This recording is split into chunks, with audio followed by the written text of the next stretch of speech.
Normally, a milling machine operates on a horizontal surface. But what if your workpiece requires an inclined surface, where contours, pockets or holes need to be machined afterward? In theory, you could recalculate all coordinates manually, but that would not only be very time-consuming, it would also be highly prone to errors. Fortunately, there's a much easier solution: plane rotation. It allows the machine's coordinate system to be rotated, so that the inclined surface becomes the new machining plane. This rotation can either be calculated internally by the CNC control or carried out through the actual movement of a rotary table or swivel axis. As programmers, we don't actually need to worry about how the machine performs the rotation. That's the beauty of plane rotation. We can keep programming using the familiar X, Y and Z coordinates, while the CNC control automatically takes care of all coordinate transformations in the background.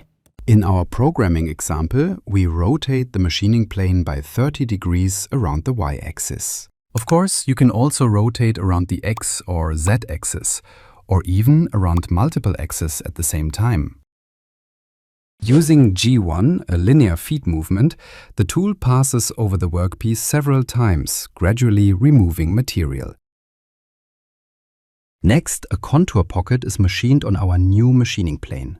We start with G34 to prepare the pocket machining cycle. At this stage, the cutting depth and all remaining machining parameters are defined. G35 then carries out the roughing operation, removing the majority of the material from the pocket before the finishing pass. The pocket contour is created using G3 circular interpolation. Finally, G37 performs the finishing pass, bringing the pocket to its final dimensions. The contour in this example is fairly simple, but imagine a much more complex part with lots of straight lines, arcs and transitions. That's where plane rotation really comes into its own. Next, two holes are machined inside the pocket. Using G81, the two hole locations are first center drilled. The positions themselves are defined on a bolt circle using G77.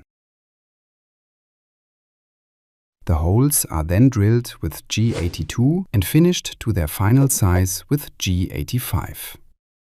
In each case, G23 recalls the previously defined hole pattern. Finally, the plane rotation is cancelled with G15, returning the machine to its original coordinate system. At this point, we could now continue machining the remaining horizontal surface.